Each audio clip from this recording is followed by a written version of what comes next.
মুসলিম ধর্মাবলম্বীদের কাছে রমজান হচ্ছে সিয়াম সাধনার মাস, মুসলিমদের সংযমের মাস। মুসলিমরা এ মাসটি অপেক্ষায় থাকে 11টি মাস। রমজানকে ঘিরে রয়েছে অসংখ্য ইতিহাস, ঐতিহ্য, রয়েছে ভিন্ন দেশে ভিন্ন সংস্কৃতি। পবিত্র রমজান মাসের সাথে নামাজ, রোজা, সেহরি, ইফতার এই শব্দগুলো ওতপ্রোতভাবে জড়িত। সারাদিন রোজা শেষে প্রশান্তির ছোঁয়ায় বিভোর হয়ে থাকে রোজাদাররা। বাঙালিরা খুবই ভোজনরসিক জাতি হিসেবে পরিচিত, তাই অনেকেই ইফতার করে থাকে জাঁকজমকভাবে। ইফতারে কেউ হালকা জাতীয় খাবার যেমন লেবুর শরবত, খেজুর, দই, চিরা, মুড়ি, ঘোল ইত্যাদি বিভিন্ন ধরনের ফল জাতীয় খাবার খেয়ে থাকে। আবার কেউ বিরিয়ানি, হালিম, টিক্কা, মশালা, কাবাব, দই বড়া ইত্যাদি পছন্দ করে।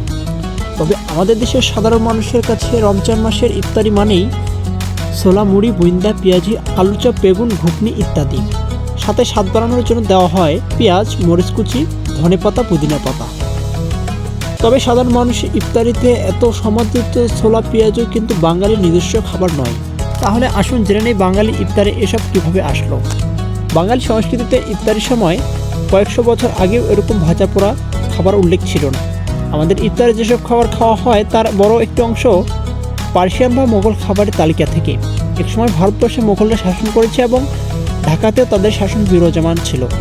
তাদের খাদ্য তালিকা থেকে এসেছে এসব। তাদের কাছ থেকে এসব ছড়িয়ে পড়ে সারা বাংলায়। ছোলা হলো আফগানি জনপ্রিয় খাবার। ছোলা আফগানদের কাছ থেকে ভারতবর্ষে আসে এবং এরপর বাংলাদেশে। তারা কাবুলি চানা বা কাবুলি ছোলা খেয়ে থাকে। সেখান থেকেই ছোলা খাওয়া এসেছে। ভারত বা বাংলাদেশে এতে আরও মশলা, পেঁয়াজ ইত্যাদি মুখরোচক খাবার খাওয়া হয়। ছোলার সাথে মুড়ি খাওয়ার চালও এ অঞ্চলের নিজস্ব উদ্ভাবন। মুড়ির সাথে ছোলা, মুড়ি, পেঁয়াজ ইত্যাদি এমনকি জিলাপি মাখিয়ে খাওয়ার ধরনটি চলে এসেছে 150 থেকে 200 বছর ধরেই। এই খাবারটি পুরান ঢাকা থেকে সারা দেশে ছড়িয়ে পড়ে। ধারণা করা যায় হতদরিদ্র মানুষের বিভিন্ন জায়গা থেকে হরেক রকম ইফতারি পেতেন। এরকম একসঙ্গে ভেঙে মিশিয়ে কয়েকজন ভাগ করে খেতেন।